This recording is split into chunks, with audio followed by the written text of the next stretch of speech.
अस्सलाम वालेकुम। मुझे डॉक्टर कुरैशी कहते हैं। आज की वीडियो में मैं आपको 10 ऐसे टिप्स देने वाला हूं कि अगर उन पे आप अमल दरामद कर लेते हैं तो आप ईद का गोश्त खाने के बाद भी बीमार नहीं होंगे। और इन 10 में से एक टिप ऐसी है जो आपने पहले कभी ज़िंदगी में नहीं सुनी होगी, ये मेरा वादा है आपसे। तो चलिए वीडियो की तरफ चलते हैं। Tip number 1, consume it fresh. इसका मतलब है कि आपको जो गाय का गोश्त या बकरे का गोश्त जिसकी भी आपने कुर्बानी की है, उसको जब आपने पकाना है, कुक करना है, तो आप सिर्फ उसको उतना ही कुक कीजिए जितना आप उसको उस वक्त में कंज्यूम कर सकते हैं, उस वक्त पे ही खा सकते हैं। मतलब सालन उठा के फ्रिज में रखना और फिर उसको शाम को और कल सुबह नाश्ते में खाना, ये वाला काम मत कीजिए। इसकी वजह से आप में बीमारी आने के चांसेस बढ़ जाएंगे। उसकी वजह क्या है? उसकी वजह ये है कि जब हम गोश्त को कुक करते हैं तो बाज़ दफ़ा हमारी ख़वातीन उसको अच्छे से कुक नहीं कर पाती, जिसकी वजह से उसमें चंद एक बैक्टीरियाज़ बाकी रह जाते हैं। अब बैक्टीरियाज़ को जब आप काफ़ी अरसे के लिए छोड़ देंगे और सालन को ठंडा होने का वेट करेंगे और फिर उसको फ्रिज में रखेंगे और फिर वहाँ से निकाल के उसको दोबारा हीट अप करेंगे और फिर खाएंगे और फिर दोबारा ये प्रोसेस रिपीट करेंगे, इस दौरान में बैक्टीरियाज़ जो हैं वो ख़ुद को मल्टीप्लाई कर लेते हैं।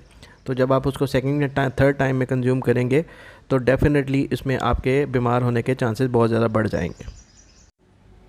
Tip number 2, make sure you mix it with vegetables.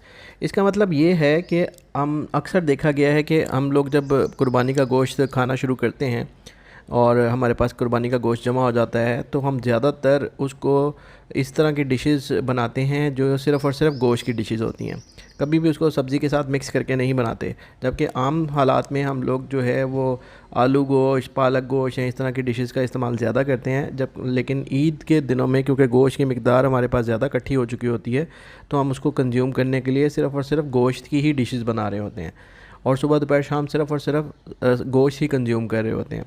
तो अगर आप मेरी बात मानें और दिन में किसी एक वक्त इसको किसी सब्ज़ी में डाल के पका लें तो भी आपके बीमार होने के चांसेस काफ़ी कम हो जाएंगे और आपके मैदे और जो निज़ाम है उस पर बोझ काफ़ी कम हो जाएगा।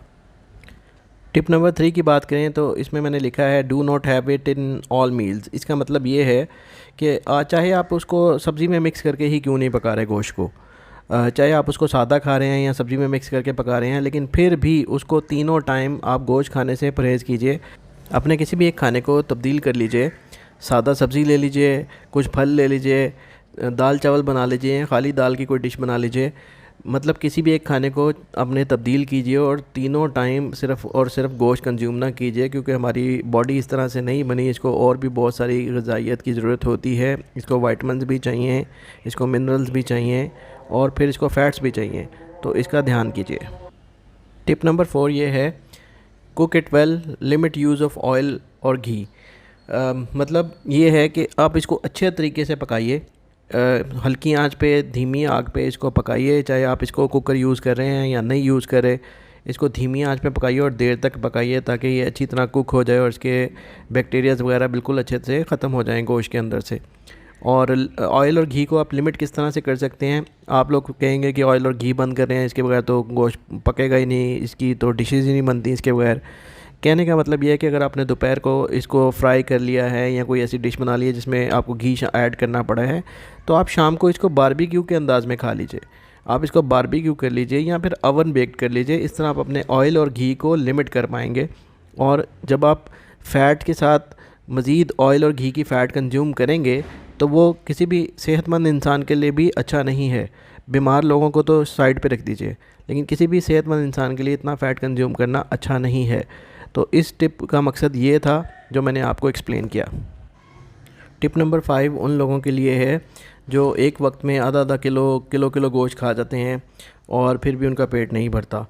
तो इनके लिए मैं ये बताना चाहूँगा कि आप सलाद जो है वो अपने हर दफ़ा जब भी आप खाने बैठें तो वो साथ ज़रूर यूज़ करें। सलाद के अंदर जो है वो मैं आपको एक तस्वीर दिखा देता हूँ, उसमें आप देख लीजिएगा कि इसमें जो है सलाद में आप हरा पत्ता ले सकते हैं, आप लेमन ले सकते हैं, आप कटा हुआ टमाटर ले सकते हैं, आप गाजर ले सकते हैं, आप खीरा ले सकते हैं, आप तर का इस्तेमाल कर सकते हैं, आप ऑलिव्स का इस्तेमाल कर सकते हैं। ये सारी चीज़ों का एक प्याला या एक प्लेट बना के साथ रख लीजिए और इसको साथ ज़रूर इस्तेमाल कीजिए। उससे क्या होगा कि एक हिस्सा जब आप सैलड आपका ले लेगी मैदे में, तो आप पूरा मैदा जो है सिर्फ गोश्त से ही नहीं भर लेंगे। और उसके साथ मैंने लिखा है कि प्रोबायोटिक्स का इस्तेमाल लाजमी कीजिए जिससे आप बीमार नहीं होंगे। प्रोबायोटिक्स के लिए सबसे आसान मिसाल दही है। दही को पुदीने में चटनी बना लीजिए उसकी, या उसमें ज़ीरा मिक्स करवा लीजिए। किसी भी तरह से आप लोग दही का इस्तेमाल हर दफ़ा गोश्त खाने के साथ ज़रूर करें। उससे आपका मैदा एक ना सिर्फ उसको अच्छे तरीके से हज़म करेगा, बल्कि आप सेहतमंद तरीके से अपने उसको इंजॉय भी कर सकेंगे, ईद को अच्छे तरीके से इंजॉय भी कर सकेंगे, और आपके डॉक्टर्स के और हॉस्पिटल के चक्कर नहीं लगेंगे। टिप नंबर 6 जो बहुत ज़्यादा इम्पॉर्टेंट है, इसमें मैं आपको बता रहा हूँ कि do not freeze meat for long. इसका मतलब ये है कि आपने फ्रीज़र में गोश्त को जो है वो महीनों महीनों रख के इस्तेमाल नहीं करते रहना। अगर आपने कुर्बानी की है तो उस अपने गोश्त को बांट दीजिए और सिर्फ उतना ही हिस्सा अपने पास रखिए जितना आप हफ़्ता या 10 दिन में ख़त्म कर सकते हैं, अगर आप उसको मुनासिब तरीके से इस्तेमाल करते हैं तो रिकमेंडेड टाइम जो यही है, हफ़्ते से लेकर 10 दिन तक। अगर आप इसके बाद भी उसको रख के इस्तेमाल करते हैं तो आपके बीमार होने के चांसेस बढ़ जाएंगे। अब वो किस वजह से बढ़ेंगे उसके ऊपर मैं एक अलग से वीडियो बना दूंगा अगर आप लोग कहेंगे, वरना ये वीडियो ऑलरेडी बहुत लंबी हो रही है। तो लेकिन इस टिप को आपने ध्यान में रखना है, ये बहुत इम्पॉर्टेंट चीज़ है कि आपने इससे ज़्यादा फ्रीज़ मीट इस्तेमाल नहीं करना जितने दिनों के लिए रिकमेंडेशन आपको दे दी गई है। टिप नंबर 7 जो है वो एक बहुत ही कॉमन मसले की तरफ इशारा करती है जो हमारे माशरे में नासूर की तरह फैलता जा रहा है। उसमें सबसे बड़ा जो इशू है वो ये है कि आपने गोश्त खाया और आपने जो है वो मेरी टिप्स को या फिर तमाम एहतियातों को मद्देनज़र नहीं रखा और आप बीमार हो गए। आपको मोशन लग गए, उल्टियाँ लग गईं, या कोई और मसला ऐसा खड़ा हो गया, एलर्जी आ गई, या फिर आपको जिस्म पे और किसी किस्म के मसाइल का सामना करना पड़ रहा है, या मैदे में बर्निंग शुरू हो गई, या खुदा न खास्ता कोई भी और मसला आपके साथ आ गया, तो आपने सेल्फ़ मेडिकेशन नहीं करना। सेल्फ़ मेडिकेशन का मतलब ये है कि घर पे पड़ी हुई दवाइयाँ या मेडिकल स्टोर से ख़ुद ही दवाइयाँ लेके खाना नहीं शुरू कर देनी। अक्सर लोग इस तरह ही करते हैं कि उल्टियाँ आई तो उल्टी की जाके गोली ले ली, मेडिकल स्टोर वाले को बताया जी उल्टियाँ लगी हैं और उसकी कोई गोली दे दें, या ख़ुद से आप लोगों को 2-4 दवाइयों के नाम याद होते हैं और लोग घर पे उसको खाना शुरू कर देते हैं। तो प्लीज़ इस तरह के मामलात ना कीजिए, क्योंकि हॉस्पिटल इस तरह के पेशेंट्स के साथ भरे पड़े हैं और इनको ठीक करना ज़्यादा मुश्किल होता है, और इनकी जान जाने के भी चांसेस दूसरे पेशेंट से ज़्यादा होते हैं जो घर पे दवाइयाँ इस्तेमाल करके नहीं आते। जाइए अपने डॉक्टर से मिलिए, डॉक्टर मौजूद नहीं है तो एमरजेंसी में जाइए, लेकिन ख़ुद से दवाइयाँ इस्तेमाल ना कीजिए, वरना आपके लिए बहुत ज़्यादा मुश्किल हो जाएगी अगर आपका केस बिगड़ गया तो।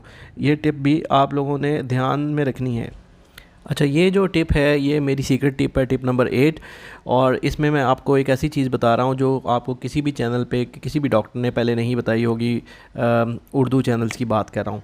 इसमें मैं आपको ये बताना चाहता हूँ कि जब भी आपने कुर्बानी की और कुर्बानी के जानवरों का गोश्त और बाकी सारा मीट आप घर पे ले आए और आपने बांट के फ़ारिग हो गए, तो अब आपने इस तरह जब आपके घर में खाना तैयार हो गया और आपने गोश्त पका लिया है, तो आप लोगों ने कोशिश करनी है कि ऑर्गन मीट को नॉर्मल मीट के साथ मिक्स करके नहीं खाना। उसकी वजह क्या है उसके ऊपर आप लोग कमेंट्स कीजिएगा, मैं आपको अलग डिटेल में समझा दूंगा, लेकिन ये मेरी बात को लिख लीजिए कि अगर आपने ऑर्गन मीट क्या होता है। ऑर्गन मीट है जैसे कलेजी, ओजड़ी, बाद लोग ओजड़ी, फेफड़ा और मगज़ और जॉज़ और ज़ुबान, खद, ये सारी चीज़ें जो है वो मिक्स करके ये भी खाते हैं और इसके साथ जो है नॉर्मल गोश्त भी खाते हैं। तो इनको आपने मिक्स अप करके नहीं खाना। अगर एक टाइम पे आप ऑर्गन मीट खा रहे हैं तो दूसरे टाइम पे नॉर्मल मीट खा लीजिए, लेकिन इन दोनों मीट्स को मिक्स करके मत खाइए। उसकी वजूहात के लिए मैं आपको अलग से एक डिटेल वीडियो बना दूंगा।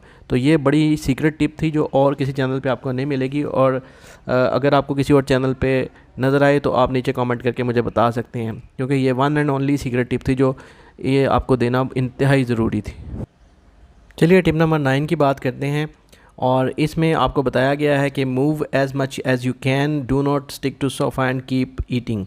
इसका मतलब ये है कि जी आप लोगों ने चलना फिरना है, वर्जिश करनी है, अपनी नॉर्मल रूटीन को बिल्कुल डिस्टर्ब नहीं होने देना कि आप सुबह उठे हैं, आपने जो है वो नाश्ता किया है और उसके बाद आप लोगों का दोपहर का प्रोग्राम है, मामू चाचू की तरफ कुर्बानी है, गाड़ी में बैठे हैं, वहाँ गए और खाना खाया, और फिर रात को गाड़ी में बैठ के वापस आ गए, घर पे भी गोश्त खाया और फिर सो गए। इस तरह बिल्कुल नहीं करना। अपनी हेल्दी रूटीन को नहीं तोड़ना, एक्सरसाइज करनी है, और गोश्त अगर आपने खाना है और उसको हज़म करना है तो आपको चलना फिरना, एक्सरसाइज करना इंतहाई ज़रूरी है।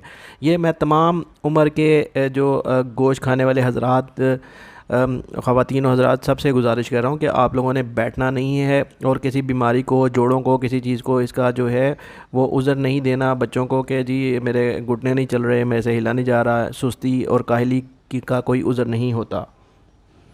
आखिर में एक बहुत ही ज़रूरी और इंतहाई अहम बात जिसका आपको बताना इंतहाई ज़रूरी है, ये जो मैंने आपको टिप्स दी हैं ये आम लोगों के लिए हैं जो नॉर्मली सेहतमंद हैं और किसी तरह से देखने में वो बीमार नज़र नहीं आते। वो सब लोग ये टिप्स अपना के बिल्कुल गोश्त खा के सेहतमंद रह सकते हैं और उनको किसी किस्म की दवाई की, डॉक्टर के पास जाने की, इमरजेंसी की ज़रूरत नहीं पड़ेगी। लेकिन ये टिप्स मेरी देख के और मेरा ये चैनल की वीडियो देख के अगर कोई बीमार बंदा, चाहे वो दिल का पेशेंट है, वो गुर्दों का मरीज़ है, या वो मैदे का मरीज़ है, या वो जिगर का मरीज़ है, किसी भी तरह का मरीज़ अगर ये टिप्स दे के कहता है जी मैंने तो वो टिप्स फॉलो की हैं और फिर भी मैं बीमार हो गया हूँ, तो ये मरीज़ हजरात के लिए नहीं हैं। सो प्लीज़ इसको मेरा डिस्क्लेमर मान लीजिए या जो भी। लेकिन जिन लोगों को पहले से पता है कि वो बीमार हैं, दिल के मरीज़ हैं, गुर्दे के मरीज़ हैं, दिमाग के मरीज़ हैं, या किसी भी मैदे की बीमारी का शिकार हैं, अल्सर के मरीज़ हैं, कब्ज़ के मरीज़ हैं, या किसी भी और मसले के साथ उनका ताल्लुक़ पहले से है और वो उसमें मुब्तला हैं, तो अपने डॉक्टर से, फैमिली डॉक्टर से जो जिसका आप इलाज करवा रहे हैं उसकी हदायत पे अमल करना है।